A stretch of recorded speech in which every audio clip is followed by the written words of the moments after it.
big dog. I see you decided on no shoes in the nails. Every home DIYer's favorite thing. I have to climb into the attic. Okay, I made a mistake here. On the last episode, you guys saw Matt strenuously put up the large beam over our archway that's going into above the dining room, and it was hard and scary, and I thought he was gonna fall off and die. We got that set up. The wall frame is not complete yet. It's kind of wobbly, you might have seen in the videos, so we have a lot more work, a lot more framing to do. And I also screwed up with my measurements, as you saw. I planned a whole kitchen that now we cannot do, so I'm still working on that, but we will figure it out. So let's move forward today. We have some old wood that we need to pull out the nails so we can reuse it for the framing, and let's get to work.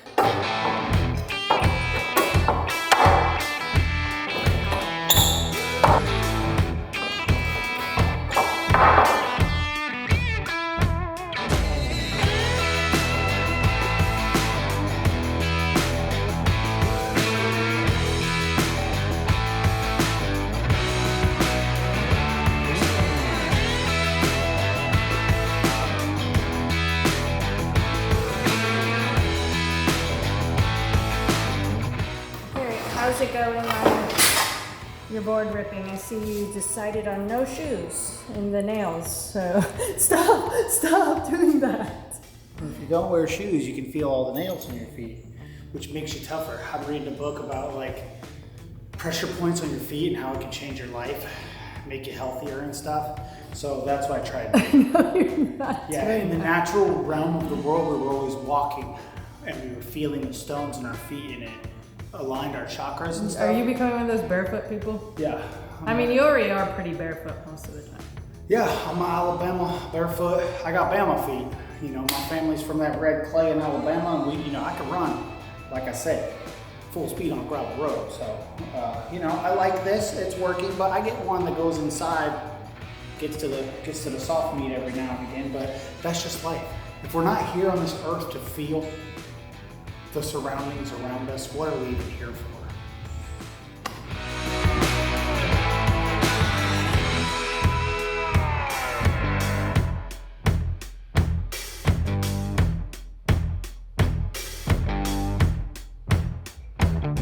All right, y'all, so I gotta build a wall in here.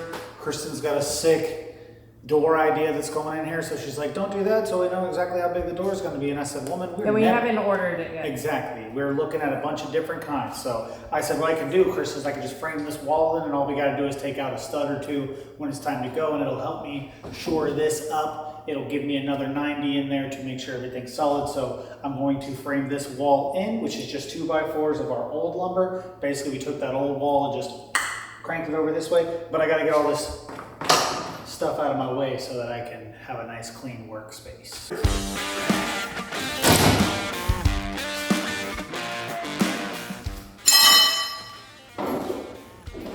Dangerous.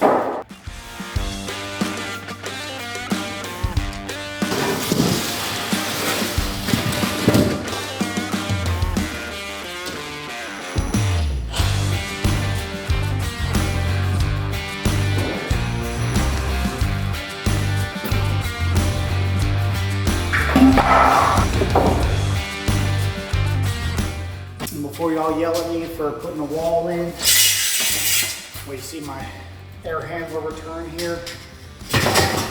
I know we're gonna have to move this and come up with a good design on that. Luckily, I know the biggest AC genius in Florida. He's gonna help me out. He said we could divert it, we can do something, because he said if you left it in here, this room would be like 10 degrees. So, I gotta watch my back on that. And you know what? My dog that does my AC stuff, he got to learn a lesson that I learned, because he was talking about AC stuff, and a lot of the common geniuses were like, oh, you gotta do this with the heat pump and that. And he's like, bro, these people don't know what they're talking about. So, y'all really hurt my dog's feelings, telling him that y'all know more about ACs than he does.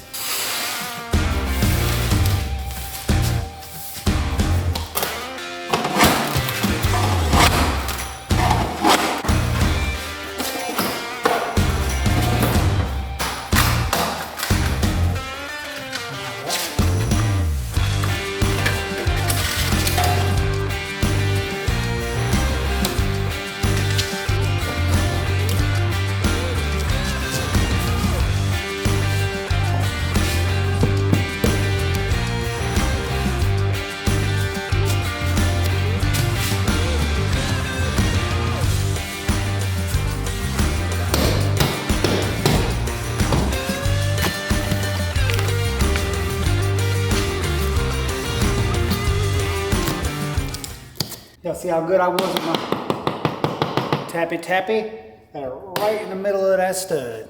Now that's craftsmanship. I wouldn't say it was right in the middle. I mean, it's pretty close to the middle. Oh, okay. Your hole isn't, but your line is. Yeah, you're right. You're right. Yeah, this all goes away. Okay, you're right. You're right. Don't ever disrespect the tappy.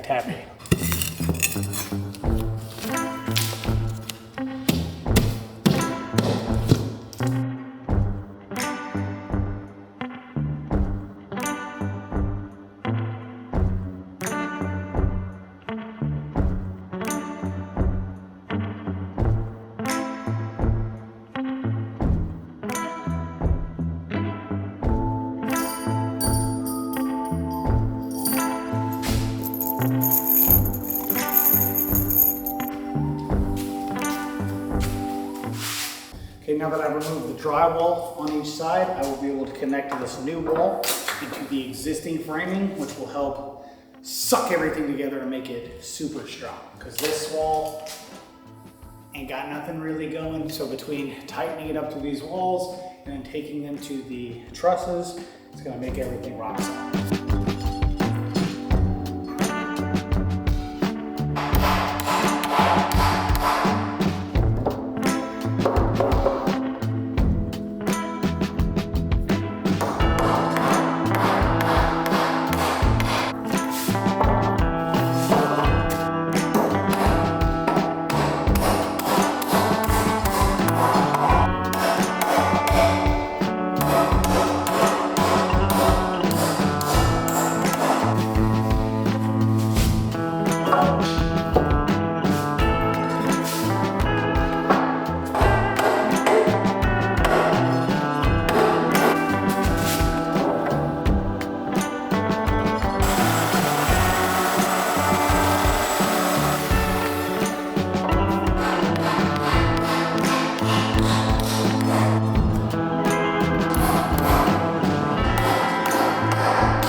All right, this might have been a little confusing the way I built this, but that's because I was working with scraps. I only had one piece of ground contact board, pressure treated, so I had to cut that and spread it open. It works because we're gonna have a door here anyhow, but yeah, I made it a little more complicated, and my beautiful doting wife had no hesitation when she walked over and said, "That took a long time for just to build that." And I was like, hilarious, hilarious.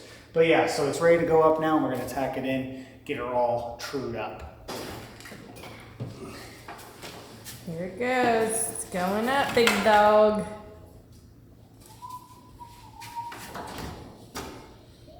Oh no. It doesn't fit. How would it not fit?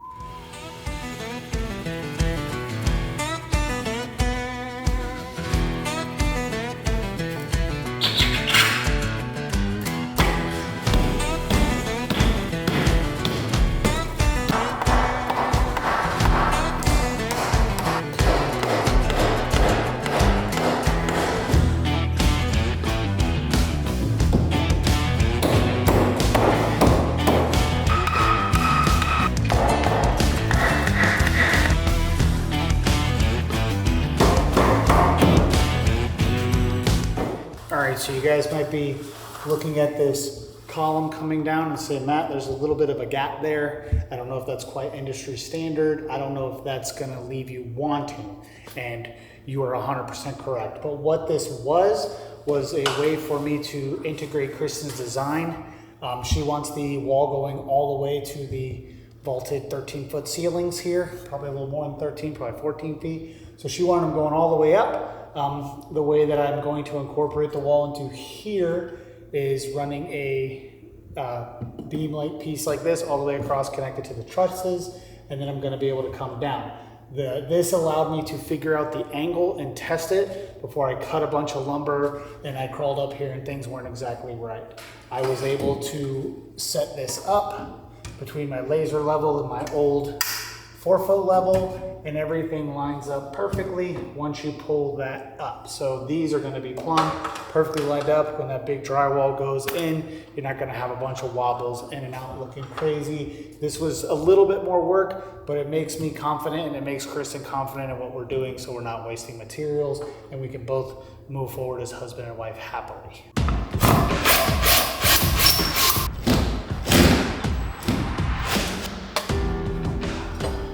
Sorry guys, I shook my plumb bob a little too hard.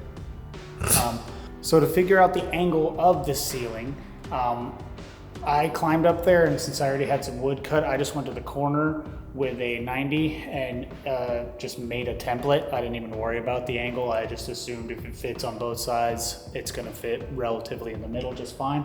But Kristen said that's not how we do that as college boys. And she said, I think with our speed square, we can find the real angle. So after many reading of articles and not understanding all the words coming out of the instructors' mouths, we decided to look on a quick TikTok, a quick YouTube short, and this guy came up with this way that worked pretty well.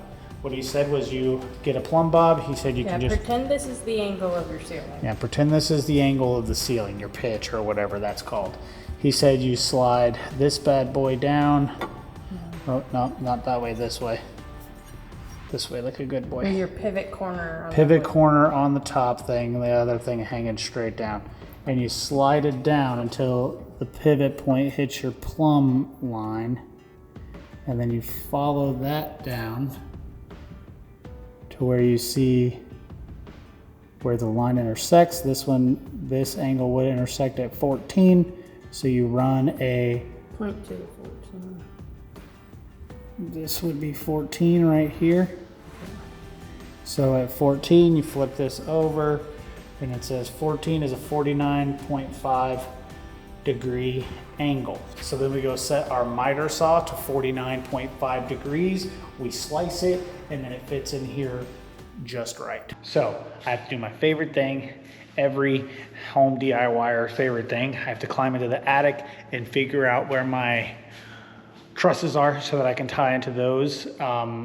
And what I'm gonna do is just go up where the trusses are and make a mark going down, look like a hole going through the drywall going down, because I already have my level, my plumb marks going down. So I just have to get up there, crawl around, make a few holes, and then I should be able to figure everything else out from down here on just a ladder, and I can stay out of there. All right, got my little stabber stick here. Should work pretty well.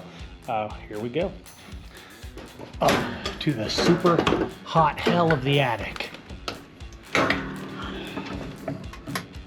and get that bad boy on. Okay, oh yeah, it's steamy up here.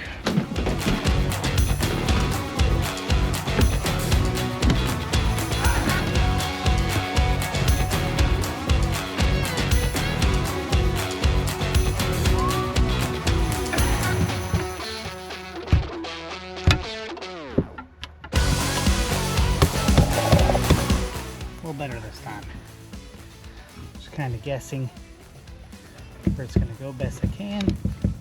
Putting it right up against the truss. Tappy, tappy, tappy through the drywall. Tappy, tappy seems to be a theme today. But that's it. I'm just making one little hole right by my trusses, and then I'll be able to find them later. I'm going to drop you all off. I ain't bringing you no further because I'm already sweating.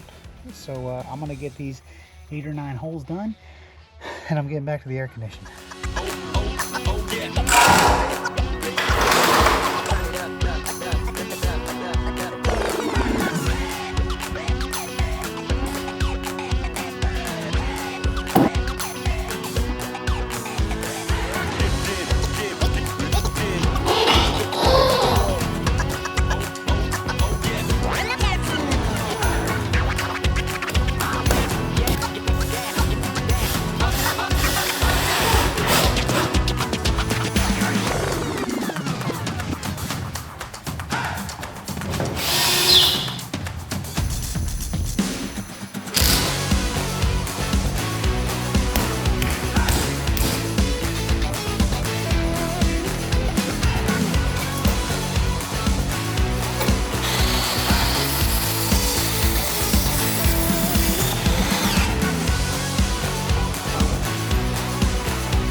So I have my top plate fastened to the trusses, so that came out good. The two pieces of lumber were had a little bit of a curve to them, but I was able to take it out. Looks good now.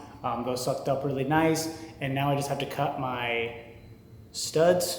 Is that what they're called? Yep. I just got to cut my little stud pieces to go in, 24 inches on center. They have a 16.3 degree angle on them, which is easy with this miter saw. Tools make stuff easy. And then you just chop them, pop them in there. I'm gonna run that all the way down, and then I have a couple longer ones that I have to put in. And then I'll be tightened up with all my 2x6 lumber on that side. And then I gotta run everything else 2x4 the rest of the way down, repeating the process.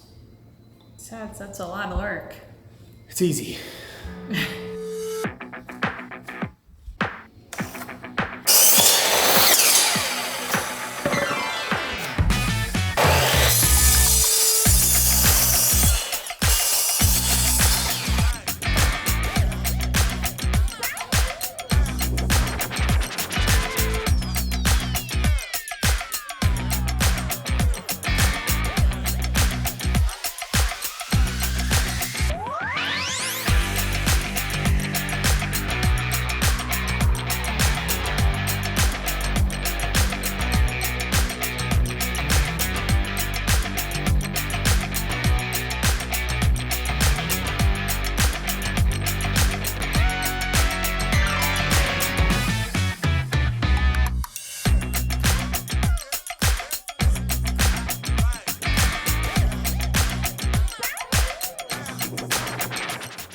The wall is coming out amazing. It looks better than I thought it ever would. It's going all the way up to the ceiling, just like my plans. And now I feel like that it's actually here, physically here. I think it's gonna look awesome. So things are looking good. Matt has made a temporary possible archway so we can see what it might look like.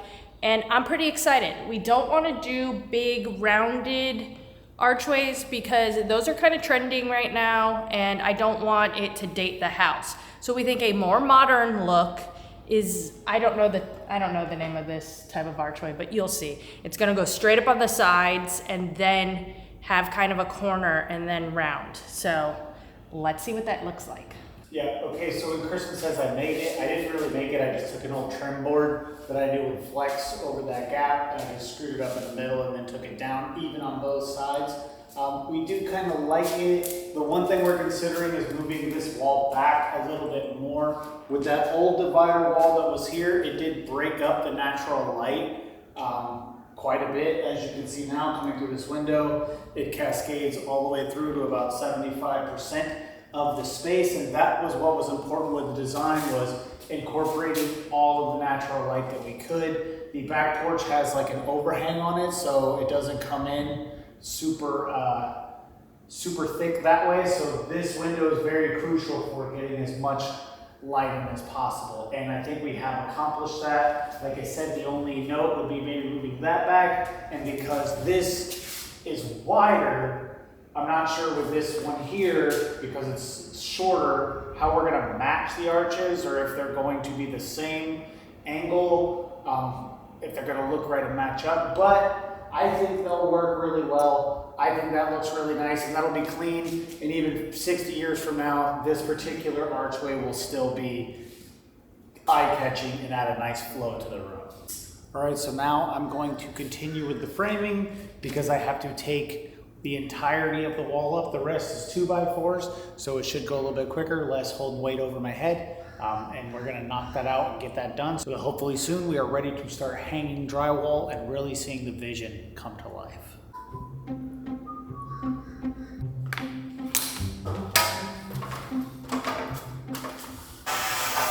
I won't be using this board because I'm not building a Viking battleship. That's probably the most bowed board I've ever seen. And all this wood looks pretty questionable. It's gnarled up. It's framing wood though. It's not, you don't need it to be perfect. But you don't want it to be bowed, because wise words that I've learned over my years of commercial restoration and things like that is the drywall will only look as good as the framing. You can't fix it with the drywall. You got to get the framing as good as you can get it, and then the drywall is only gonna look that good. So we got bows and knots and all kinds of crazy stuff. Your drywall ain't gonna look good, and it's gonna look terrible, and you're gonna have to do some crazy texture to get it covered. Which, I don't know what kind of texture Kristen wants, but you're gonna go with like a heavy texture, right? Isn't that what you're leaning toward? I don't know. Bail me out. Hey, bail me out if you could. But either way, let's get these boards up. Whoa.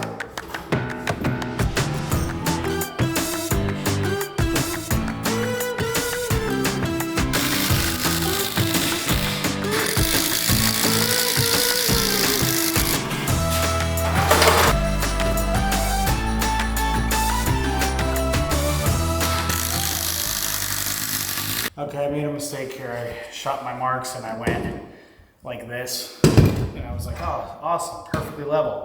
But I have my drywall here, so that's bad. I'm gonna be a 1/2 inch out of plumb if I do that. So now I have to take those loose and slide it back a little bit more. All right, I got them reorganized. Real simple, pushed it back a 1/2 inch, no big deal. Now I'm ready for my studs. Quick tip, now that I'm about to make all my cuts with my miter saw, I have to go back to a very specific angle, 60 or 16.3 degrees. This thing clicks, you know, it slides over to 15 degrees, 20 degrees, 45 degrees, it stops, it clicks. But when you have to find a specific angle like 16.3, you don't want to be over here fiddle-faddling with this the whole time. So the easiest thing to do is have a board. Obviously, you've already cut your 16-degree angles and they all work perfectly. You take an old board, you cut it up against a 90, you push your blade down, and then you just find your angle with your old cut, lock it in, and then this way you can get real quick moving from your angle, your custom angle, to your 90 back and forth when you're making these cuts. And now I'm ready to just rip all of my studs.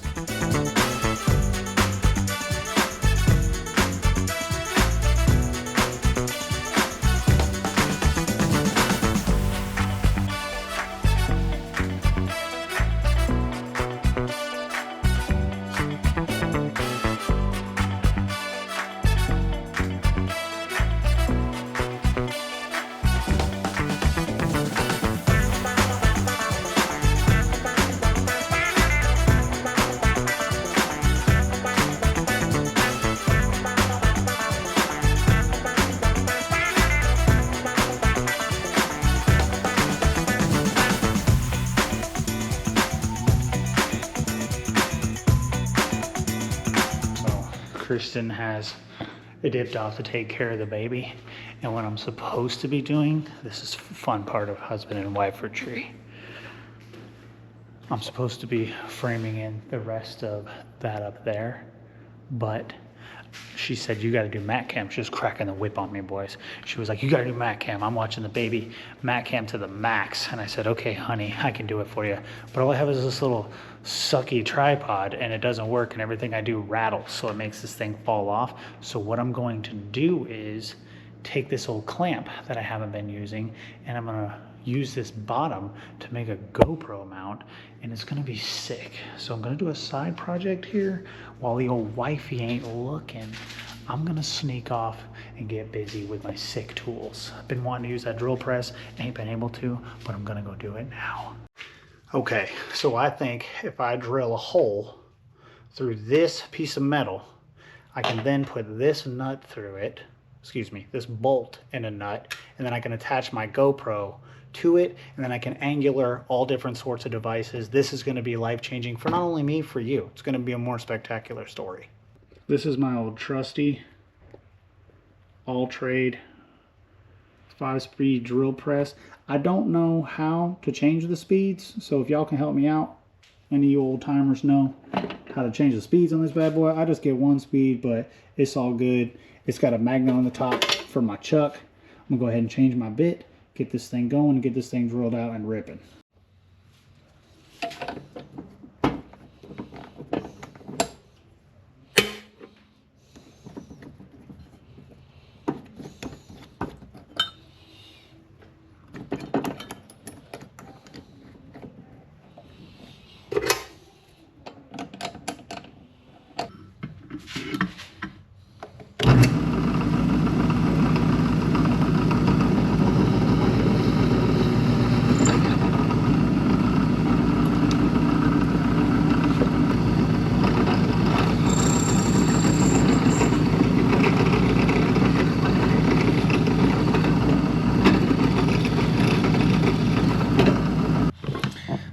got her cleaned out.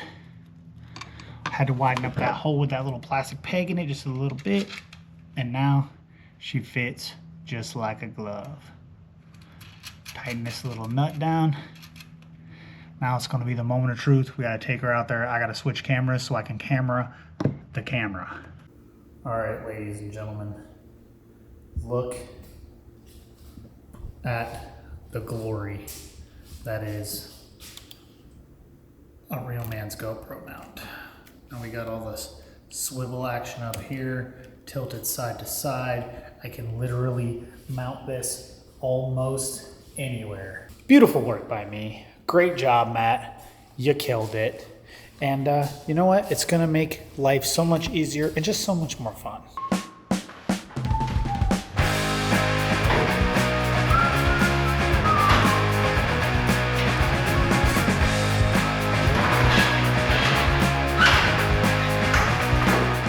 So I'm gonna be framing in the top of this, the top of that. Well, that's already framed in. And then this little corner wedge over here. And Kristen was worried because she said, this doesn't let in too much natural light. Once it's all closed off, it's gonna be crazy. How are we gonna be able to see in here? And I was like, you're never gonna believe this, Kristen, but there's this cool thing called light bulbs and light fixtures that light up a room, believe it or not, beautifully. Even when the sun's down, those still work. It's crazy. I know, hard to talk about cool stuff like that. But yeah, Kristen, don't worry about it. We got it taken care of. So I'm getting this knocked out.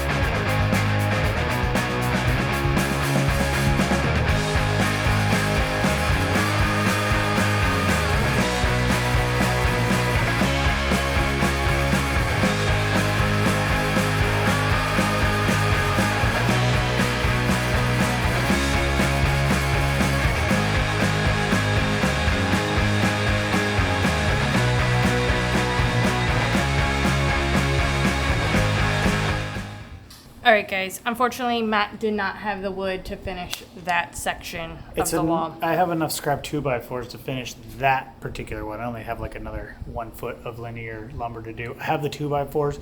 I need some 2x6s, and the bigger thing was that my star bit, reaching up at those angles, I stripped them, so I don't have any more star bits. And it just takes forever to even get one screw in. So I gotta go run to the Home Depot, get some star bits, and get that sorted out to finish out the framing. But I got a great system down. It's going well. I feel like this is probably one of my cleaner projects. Luckily, because I had a college boy out here to help me with the angles. I am pretty good at some things. At researching, I guess, figuring things out. Yeah, that's why you're the college boy. You know how to hit the books. Anyways, we now know that there is no asbestos into the ceiling, so we want to test out some different methods to see what we're going to do with the future of our ceiling. I hate the texture. I know a lot of people say leave it, it looks fine. I hate it. So let's get in the garage and test some spots out because the texture also is in the garage.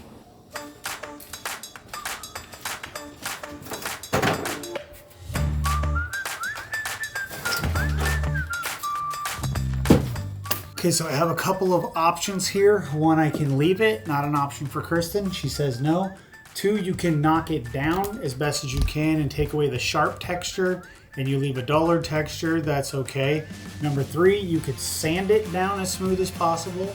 Or number four, you can knock it down and then float it with fresh mud, skim coat it, scratch coat it, whatever that's called. I don't have the mud to test that out today, but basically you just make some really wet mud, you put it on a roller, you roll it out, and then you scratch coat it. What I'm gonna try today is I'm just going to scratch it down to show a flatter texture, which is kind of more of like a marbling, and then I'm going to take a screen and sand it relatively smooth to see how that looks.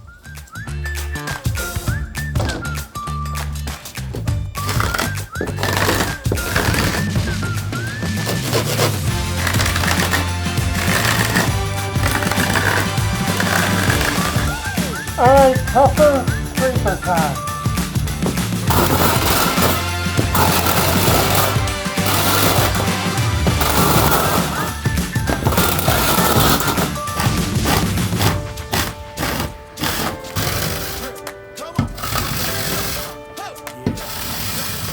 You can see there around the outer perimeter is the rougher spots that we didn't do, and then you can see in the middle where it is done. Still textured, but let's look farther away. All right, so now we have this one, which is obviously my vote because the easiest is just scratching it.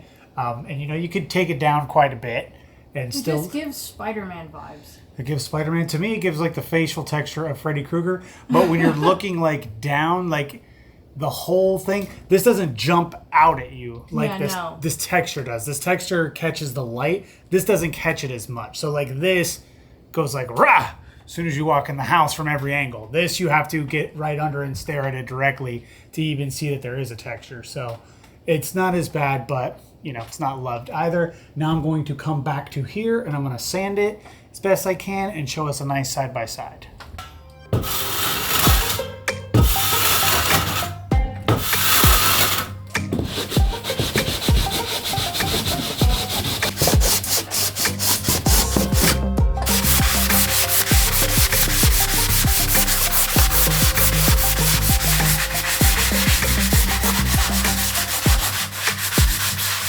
Now that we have that test done, we do have a little more insight. Once it was sanded down, at first I was like, ooh, that looks real good. And I got excited because I was like, I can imagine it. But with a closer look and inspection, you can still see little lines. So you really, really would have to sand it well. And I'm sure on a bigger scope, like Matt said before, it might be wobbly. It's going to be hard to get a smooth, perfect finish. So that third method that we didn't try today of knocking down the peaks of the texture and then mudding over scratch it, coating it, might be the number one choice. That's going to definitely float out and give the smoothest texture. That's why just kind of knocking it down quite a bit and leaving a little bit of that brain texture was good, because it would eat up some of the malformations of the drywall and the taping and all that stuff. It's a thick coat of mud on there, so it would hide a lot of the imperfections, but it's not necessarily loved. And the only problem with these sort of like super crazy textures is they date the homes. They were come up with because this was someone's job. Someone wanted to come in, get this built, get home for a turkey sandwich and a back rub. So they just throw up the drywall in 2 days, spray it with popcorn, and say, can't see it from my house, looks great, nobody can see it. Our generation, the home builders of today, we're a little more geared toward perfection. We don't want any bubbles in our paint. Everything has to be perfect because we have toxic Pinterest brain. We watch these creators take the best parts of their work, highlight them and microscope onto those, and we think the whole job looks that way. I know it doesn't look that way, and I don't even strive for perfection, because the only thing perfect in this universe is the good Lord, and so you might as well not even try. It's vain, realistically, to even try. Why to be does it perfect. sound like you're having like a manic reaction? Because my heart was broken when I started sanding it down, and Kristen said, "This is sick," from 40 feet away out of the dust storm. She's like, "This looks sick," and I was like, I don't think I talk like that. It would be very simple for me just to rent a scaffolding, go through with a big knife, knock it down. I could. You know what? I done with don't, that in and a like day. I said, I don't think the sanding is the answer, because I think in the long run it's probably No, it's going to be scratch coating. So if we decide to go that route, it'll be good, because I'll have to scratch at minimum the entire ceiling. So then when all that's done, Kristen will be able to say, hey, that actually does look okay. We would have to hire help with work. It's too big of a project And before to do late- alone. We'll be here for about 2 years. 10 years just doing the ceiling. But it's not even just about Kristen's perfection either. It is, you do have to look at a purchase like this. We're not just out living on my farm. We're not just out living on my boat and, doing whatever we want to do. There is a resale value and there is a value thing to this. So if you do a ceiling that's going to date the whole thing or make something crazy, it makes the house not worthless, but it does make it worth less. So you want to make something pretty that everyone's going to like. A little more universally themed. So thanks for watching this week, guys. big things are happening. Once that drywall starts going up, it's gonna feel even more real. I'm still frantically trying to get the layout of this house. Matt's catching up to what I have planned, so I gotta get it together. I gotta get some plans going, and check out our Patreon if you want to see real-time updates. You'll see everything ahead of time, and videos. You get to see videos ahead of time if you'd like. And we will see you guys next week. You have anything else to say? All right, see you later. Bye.